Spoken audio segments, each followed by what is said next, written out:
할렐루야. 오늘 하나님의 말씀은 히브리서 11장 5절입니다. 신약성경 히브리서 11장 5절 제가 읽어드립니다. 믿음으로 에녹은 죽음을 보지 않고 옮겨졌으니 하나님이 그를 옮기심으로 다시 보이지 아니하였느니라. 그는 옮겨지기 전에 하나님을 기쁘시게 하는 자라 증거를 받았느니라. 아멘. 오늘은 에녹에 대해서 살펴보려고 합니다. 우리가 신앙생활을 하면 누구든지 이 에녹을 알게 되면 에녹같이 되기를 원하지요. 이 오늘 말씀에 에녹에는 어떤 하나님의 비밀이 숨겨 있는지 우리 같이 살펴보기로 합니다. 그러기 전에 우리가 전번에 배웠던 말씀을 한번 상기해 보죠. 성경에서 처음으로 하나님을 불렀을 때가 어느 때였죠? 에노스 때였죠. 에노스. 에노스라는 뜻이, 이름의 뜻이 재미있죠. 무기력, 부족, 연약한 자, 이런 뜻이죠. 이름을 그렇게 지어놨단 말입니다. 부족한 자, 이게 말이 되나요? 자기 아들의 이름을. 근데 거기에는 하나님의 그런 또 인간의 이런 마음들이 다 숨겨져 있는 거죠. 거기에는 왜 그렇게 지었느냐? 그때 하나님을 불렀다는 거죠. 성경에 나오는 하나님을 최초로 부르는 사건이 에노스 때의 사건이었거든요. 그래서 언제 인간들이 하나님을 부르더냐 보니까 인간 자신이 무기력하고 부족하고 연약한 것을 깨달았을 때 하나님을 이렇게 부르더라, 이런 것이죠. 그것이 우리의 삶에서도 그대로 나타납니다. 우리들도 내가 잘 나갈 때는 하나님 잘 찾지 않고, 내가 건강할 때는 하나님 잘 찾지 않죠. 정말로 진실로 하나님을 찾게 될 때는 내가 어려움을 만났을 때, 병을 얻었을 때, 인간들이 해결하지 못하는 일이 생겼을 때, 이때 진짜 하나님을 찾고 부르짖죠. 그걸 이야기하고 싶은 겁니다. 오늘은 이 에녹에 대한 비밀을 살펴볼 건데요. 이 에녹은 참 재밌는 인물입니다. 성경에 에녹은 동명이인으로 나와요. 똑같은 이름인데 두 군데서 나와요. 첫 번째는 가인의 후손 에녹이 나와요. 창세기 4장 16, 17절을 보면 가인이 여호와 앞을 떠나서 에덴 동쪽 노 땅에 거주하더니 아내와 동침함에 그가 임신하여 에녹을 낳은지라. 여기서 에녹이 나와요. 가인이 낳은 아들이 바로 에녹입니다.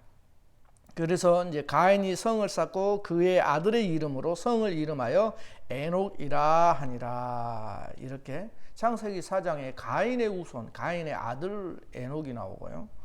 셋의 후손 에녹이 나옵니다. 창세기 5장, 바로 4장 다음에 5장이죠. 5장 18절부터 20절에 보면 야렛은 162세에 에녹을 낳고 에녹을 낳은 후 800년을 지내며 자녀들을 낳았으며 그는 962세를 살고 죽었더라. 여기에서 이제 야렛의 후손으로 에녹이 나왔다는 것을 이야기를 하고 있습니다. 이 야렛은 셋의 후손으로 계속해서 이어지는 인물 중에 하나예요. 그래서 이 동명이인 에녹의 다른 삶을 성경은 조명하고 있습니다. 우리들에게 알려주고 있죠. 최초의 인간들이 최초로 성을 만들고 쌓은 성의 이름이 에녹성이죠. 가인이 에녹을 낳고 그 성의 이름을 에녹성이라고 부른 겁니다. 이 에녹성은 결국 인간이 쌓은 성은 결국 어떤 모습으로 나타나는가를 지금 미리 이렇게 암시를 주는 거예요. 에녹성은 인간이 쌓은 최초의 성이잖아요. 자기들의 힘으로 자기들을 보호하려고 이렇게. 그 성은 결국 어떤 모습으로 나타나냐면 창세기 11장에 우리가 그 유명한 바벨탑의 모습으로 나타나요. 바벨탑은 그냥 탑 꼭대기 하나만 있는 것이 아니라 바벨 성을 이야기를 하는 거예요. 바벨탑, 바벨 성의 모습으로 결국은 이 성의 모습으로 이어지는 거죠. 인간이 모여서 만드는 성의 결국의 모습은 바벨탑으로 이어지는 거예요. 그래서 이 바벨의 뜻이 무엇이에요? 흩어지다는 뜻이거든요. 그러니 흩어져 버리는, 먼지처럼 흩어져 버리는. 그런 뜻이에요. 그래서 바벨 탑이 상징하는 것은 결국 그렇게 흩어져 버릴 것이라는, 사라져 버릴 것이라는, 심판받아서 그냥 흩어져 버리는 이 세상 모든 인간들의 모습을 상징하거든요. 이 세상의 모든 나라의 모습을 상징하거든요. 그래 앞으로 오는 모든 나라들의 모습은, 인간들의 나라는 이 바벨이라는 나라와 같을 것이다 라고 보여주는 것이 바벨탑의 이야기거든요. 그래서 바벨탑에 숨겨져 있는 그 의미는 뭐예요? 힘센 자가 왕이 되는 나라가 바로 바벨탑의 이야기예요. 거기에 나라가 세워지고 거기에서 성이 만들어지고 나라가 건설되잖아요. 그 이야기가 바로 그 이야기예요. 힘센 자가 왕이 되는 나라, 그걸 우리에게 적용하면 자기가 왕이 되고픈 나라, 이것을 상징하는 거예요. 자기가 왕이 되는 나라. 결국은 이런 자기가 왕이 되는 나라, 자기가 왕이 돼서 자기 마음대로 살려고 하는 그 인생들의 결국은 어떻게 끝나요? 계시록 18장 10절, 그의 고통을 무서워하여 멀리 서서 이르되 화 있도다 화 있도다, 큰 성, 이거 나오죠. 큰 성, 견고한 성 바벨론이요. 마지막 성경에 등장하는 성 이름이 큰 성, 견고한 성, 튼튼한 성 바벨론이요. 한 시간에 내 심판이 이르렀다 하리로다. 그러니까 지금 창세기 11장에서 그려주고 있는 바벨탑의 상징은 인간이 왕이 되고 싶은 나라를 상징하고, 그 나라는 결국 계시록까지, 그러니까 인간의 종말까지 이어진다는 거예요.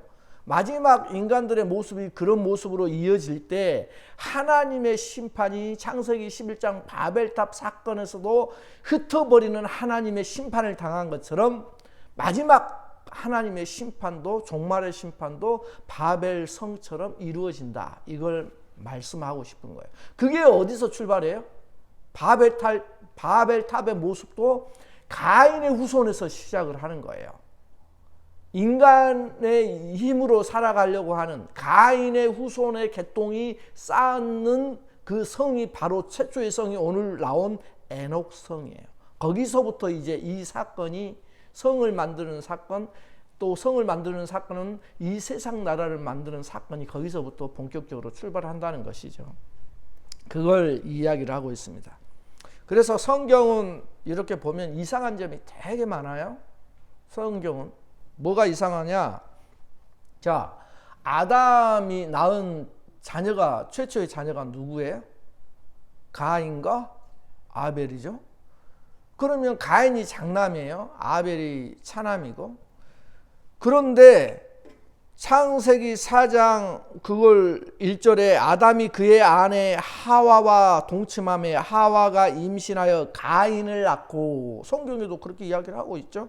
이르되 내가 여호와로 말미암아 등남하였다 하니라. 이렇게 좋아해요. 첫 장남을 놓고 내가 여호와로 말미암아 등남하였다. 아담의 장남은 가인이에요. 가인. 그래서 이 가인의 뜻은 얻었다 이 말이에요. 등남이 남자를 얻었다는 거거든요. 얻었다. 왜 아담은 첫째 아들 이름을 가인이라고 지었을까? 얻었다라는 이름으로 지었을까요? 가인을 첫 아기를 낳았는데 아들이야. 그래서 기분이 너무 좋아서 하나님으로 말미암아 내가 얻었다. 왜 이렇게 기분 좋아서 이렇게 얻었다라는 가인의 이름을 지었을까? 그것은 3장, 우리가 창세기 3장 15절에 보셨어요? 그 여인의 후손과 여자의 후손과 뱀의 후손 이야기 나오잖아요. 그래서 그것을 아담과 하와는 기억을 하고 있었죠. 그죠? 창세기 3장 15절에 이야기를 기억하고 있었던 거예요. 여자의 후손과 뱀의 후손이 아담과 하와가 뱀의 머리를 깨뜨릴 그 여자의 후손을 얻을 것이라는 것을 생각을 해서 지금 좋은 거예요. 기분이 좋은 거예요. 그래서 여호와께서 드디어 주셨구나. 여호와로 말미암아 내가 얻었구나. 뭘 얻어요? 여자의 후손을 얻었구나. 이걸 생각한 거예요. 그래서 그렇게 생각을 했고 가인을 키웠는데, 가인을 키우다 보니까 어때요? 하나님이 보내신 여자의 후손이에요? 기회예요, 아니에요? 아니죠. 왜요? 왜 아니에요? 가인이 누구를 죽여요? 자기 동생을 죽여버리잖아요. 그러니까 가인을 키우다 보니까 가인이 하나님이 보내신 창세기 3장 15절에 그 여자의 후손이 아닌 거예요. 그래서 둘째 아들을 딱 낳았을 때 둘째 아들의 이름이 아벨. 근데 이 아벨의 이름 뜻이 뭐예요? 허무함이라는 뜻이에요. 허무하다. 아니 가인은 여호와로 말미암아 내가 얻었다 이렇게 좋아했는데 키우다 보니까 그 여자의 후손이 아닌 거예요. 근데 아벨은 공허하다 이런 뜻을 갖고 있어요. 이름이 공허함 이름 뜻이에요. 이것은 왜 그렇게 지었느냐? 인생의 공허함을 어느 순간 안 거죠. 아담과 하와가. 그래서 성경의 야사가 아닌 정사를 보면 아담의 후손은 누구예요? 아담의 후손은 우리가 지금 알고 있는 가인과 아벨의 이름이 나오지 않고 아담의 후손은 누구로 나와요? 가인이 아니라 셋으로 족보에 올라가요. 창세기 5장 3절을 보면 아담은 130세에 자기의 모양 곧 자기의 형상과 같은 아들을 낳아 이름을 셋이라 하였고, 그러니까 지금 창세기 5장은 아담의 족보를 이야기하고 있는 장이거든요. 4장은 가인의 족보를 이야기를 하는데, 근데 지금 아담의 후손 누구로 이야기하냐면 가인이 아니라 셋이라고 족보에 올리고 있어요. 가인을 빼버리는 거예요. 족보에. 세상에. 그럴 수가 있나요? 족보에 가인을 빼고 셋을 올려요. 그래서 창세기의 족보가 그래서 두 개가 나오는 거예요. 4장에 가인의 족보와 5장에 아담의 족보, 셋의 족보가 나오는 거예요. 따로 나오는 거예요. 그래서 창세기 4장에 여호와 앞을, 이 가인의 족보는 그러면 어떤 특징이 있냐면 창세기 4장에 여호와 앞을 떠난 가인의 후손의 족보예요. 그래서 보면은 가인이 여호와 앞을 떠나서 에덴 동쪽 노 땅에 거주하더니, 이 말이 바로 4장 16절부터 26절까지 나오는 가인 족보의 시작의 이야기예요. 가인이 여호와 앞을 떠나서, 이게 여호와 앞을 떠난 가인의 족보. 그리고 창세기 4장 17절에 드디어 아내와 동침함에 그가 임신하여 에녹을 낳은지라. 드디어 오늘 우리가 이야기하는 에녹 이야기가 나오는 거예요. 가인이 아들을 낳았는데 에녹을 낳은 거예요. 그리고 가인이 성을 쌓고 그의 아들의 이름을 따서 에녹성이라고 부른 거예요. 그리고 창세기 5장 1절은 이것은 이렇게 시작을 하죠. 이것은 아담의 계보를 적은 책이니라. 아담의 계보라는 것은 아담의 족보라는 거예요. 아담의 계보를 적은 책이니라. 하나님이 사람을 창조하실 때 하나님의 모양대로 지으시되, 이렇게 해갖고 아담의 족보가 시작이 돼요. 아담의 족보라고 시작을 하면서 창세기 5장 3절에 보면 아담은 130세에 자기의 모양 곧 자기의 형상과 같은 아들을 낳아 이름을 셋이라 하였고, 가인이 빠져버린 거예요. 지금 아담 다음에 셋이 딱 들어가는 거예요. 이 족보의 흐름이 성경에는 계속해서 이 족보를 따라가요. 구약성경 역대상 1장 1절을 보면 이 아담의 족보가 또 나오거든요. 거기에 뭐라고 나오냐면 아담, 셋, 에노스 이렇게 나와요. 아담 다음에 셋이 나오죠. 이게 셋의 족보, 아담 다음에 가인이 빠진 셋이 나와요. 그러니까 역대상, 역사서를 기록하는 거기에도 아담 다음에 셋으로 족보가 올라가 있고요. 또 신약성경 누가복음 3장 38절 누가의 족보라고 보통 이야기하거든요.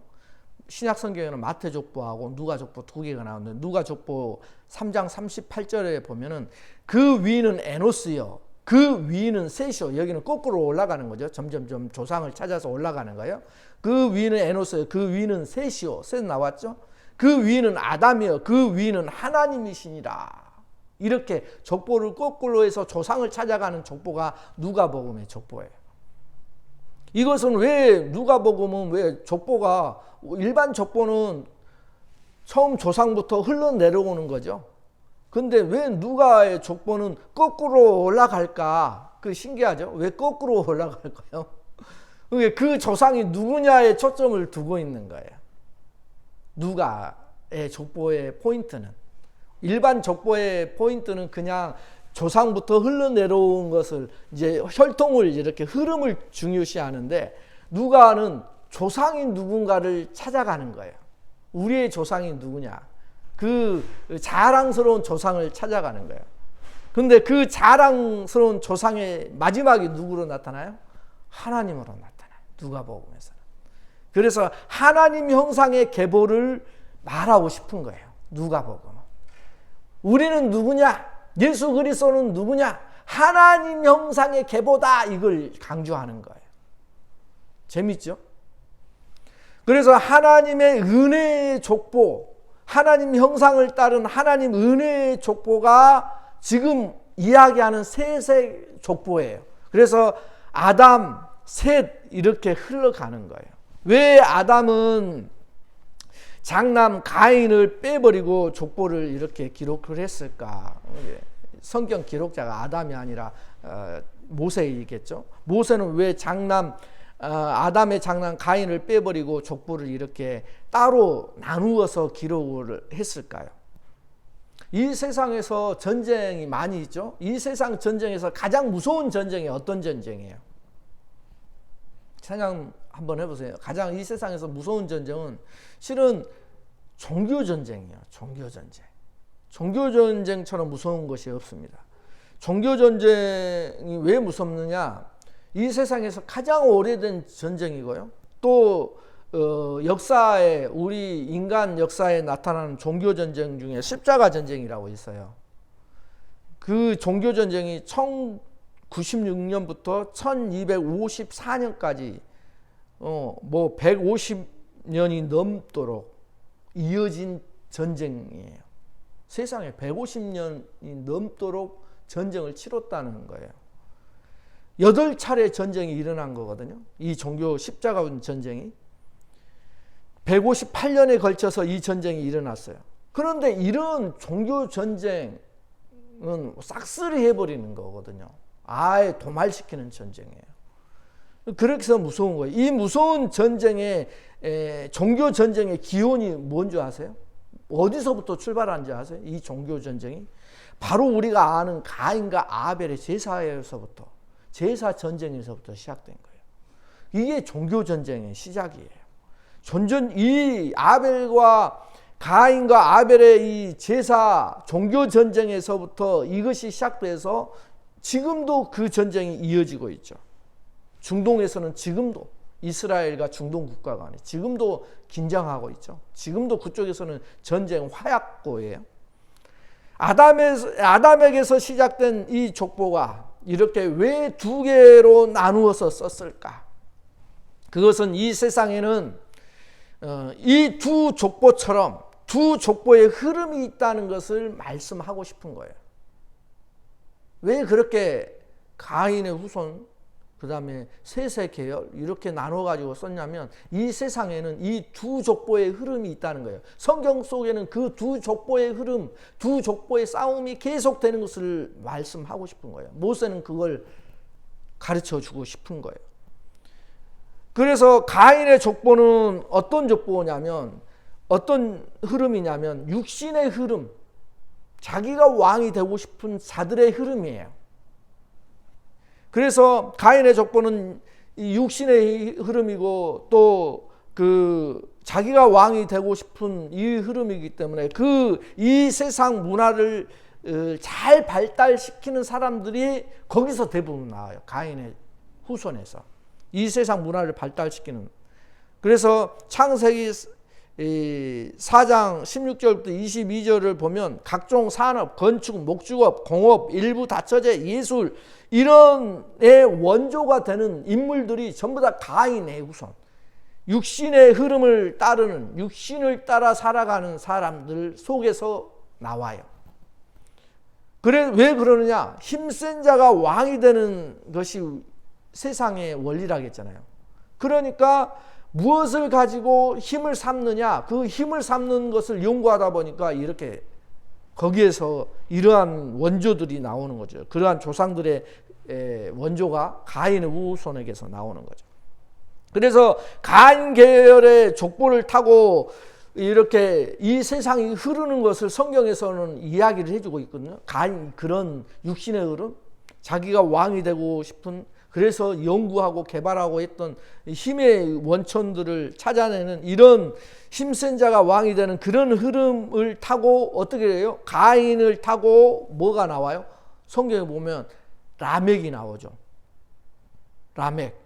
그 다음에 라멕을 타고 네피림이 나오고요. 네피림을 타고 니므롯이 나와요. 그리고 니므롯을 타고 바벨 성까지 이어지고요. 이 바벨 성을 타고 흐르는 것이 소돔 그리고 고모라가 나와요. 이 소돔과 고모라를 타고 흐르는 것이 로마가 나오고요. 이 로마를 타고 흐르는 것이 지금 이슬람 세계예요. 이렇게 흐르고 있다는 것을 보여주고 있어요. 가인 계열의 족보를 타고. 그러면 셋 계열의 족보는 무엇을 이야기해요? 셋 계열은 하나님의 은혜의 흐름을 따르는 계보예요. 하나님을 왕으로 모시고자 하는, 실은 그것보다는 하나님 은혜의 개념이 더 강해요. 셋 계열은. 그러면 이 셋 계열은 어떻게 시작돼요? 우리가 보니까 하나님, 그 다음에 아담, 셋, 에녹, 노아, 셈, 아브람, 다윗, 이스라엘, 예수님, 이렇게 이어지는 족보예요. 이게 셋 계열의 족보의 흐름이에요. 그래서 마태복음 1장 족보와 누가복음 3장 23절부터 38절의 족보, 이 두 개의 족보가 나오는데, 마태복음의 족보는 어떤 특징이 있어요? 누가 예수님의 족보에 들어갈 수 있느냐, 이걸 강조하고 싶은 거예요. 누가 예수님의 족보에 들어가느냐, 누가 예수님의 자녀가 되느냐, 그걸 이야기하고 싶은 것이 핵심이고요. 누가복음의 족보는 거꾸로 올라간다겠죠. 조상을 찾아서. 그래서 누가 하나님을 조상으로 둔 자이냐, 이거예요. 내 조상은 누구야? 서시가든 서희 같은 인물이 유명한데요. 그런 조상을 자랑하고 싶을 때 누가 하나님을 내 조상으로 둔 자인가, 이걸 말하고 싶은 거예요. 그래서 이 마태복음과 누가복음의 이 족보의 의미는 셋 계열 있잖아요. 셋 계열, 하나님 나라, 하나님을 왕으로 모시는 사람과 이 또 가인의 족보와 셋 계열의 족보를 이야기를 하는 겁니다. 가인 계열, 셋 계열과 가인 계열. 가인 계열은 뭐예요? 세상 나라, 내가 왕이 되고픈 이런 사람 간의 싸움이 이 성경에서는 계속 이어진다는 거예요. 가인 계열과 셋 계열의 족보의 싸움이, 이걸 영적 전투라고 이야기를 해요. 성경에서는. 세상 문화가, 그러니까 세상 문화가 하나님 나라의 문화를 침투해서 세상 나라로 만들어가는 것, 이것이 무슨 족보예요? 가인의 족보예요. 그죠? 세상 문화가 하나님 문화를 침투해서 세상 문화로 만들어버린 것. 그리고 하나님 나라의 문화가 세상 나라 문화를 침투해서 하나님 나라로 변화시키는 이 족보는 셋 족보, 셋 계열의 족보. 이 싸움이 계시록 종말까지 이어진다는 것을 말씀하고 있는 거예요. 우리의 그러면 나의 사명은 무엇일까요? 어떤 것이 우리의 사명이고 나의 사명일까요? 두 번째죠. 하나님 나라의 문화가 세상 나라 문화를 침투해서 하나님 나라로 변화시키는 것에서 싸움에서 승리하는 것, 이것이 나에게 주어진 우리의 사명이에요. 그리스도인들의 사명이라고. 그래서 마태복음 28장 18절부터 20절에 그 유명한 예수께서 나와 말씀하여 이르시되 하늘과 땅의 모든 권세를 내게 주셨으니 그러므로 너희는 가서 모든 민족을 제자로 삼아 아버지와 아들과 성령의 이름으로 세례를 베풀고 내가 너희에게 분부한 모든 것을 가르쳐 지키게 하라. 볼지어다 내가 세상 끝날까지 너희와 항상 함께 있으리라 하시니라. 이 말씀을 마지막으로 딱 하시는 거예요. 마태복음에서. 우리의 사명이 이거예요. 제자 삼는 거. 예수 그리스도의 제자를 삼는 거. 이 사명을 잃어버린 나라가 바로 이스라엘이에요. 성경에 나타나. 이 사명을 잃어버리니까 어떻게 해요? 포로가 돼버리고 고난 속으로 들어가 버리는 거죠. 이러한 삶의 이야기를 레위기에서는 뭐라고 설명을 하는가요? 레위기에서도 이런 삶을 이야기를 해요. 레위기에서 뭐라고 이야기하냐면 이러한 제자 삼는 삶, 선교적인 삶, 네? 이러한 것을 성속의 구별로 나타나요. 레위기에서. 성속은 거룩할 성, 세속할 때 속할 속 이렇게 해가지고 거룩함과 거룩하지 않는 것의 구별, 그걸로 레위기에서는 설명을 해요. 그것을 한마디로 표현하면 거룩함이에요. 레위기에서는. 그 거룩함의 뜻이 뭐예요? 구별하다는 이런 뜻이거든요. 그런 구별된 삶을 산 사람이 성경에서 죽음을 보지 않고 하늘로 올라간 거예요. 이러한 삶을 산 자가. 그가 바로 누구예요? 에녹이라는 거예요. 창세기 5장 24절 에녹이 하나님과 동행하더니 하나님이 그를 데려가심으로 세상에 있지 아니하더라. 이러한 거룩한 삶, 이것을 동행으로 표현한 거예요. 이러한 삶을 살아간 에녹이 바로 오늘 본문의 이야기예요.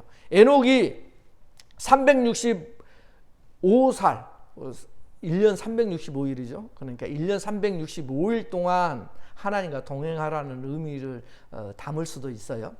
이 365세에 죽음을 보지 않고 하나님이 데려가셨거든요.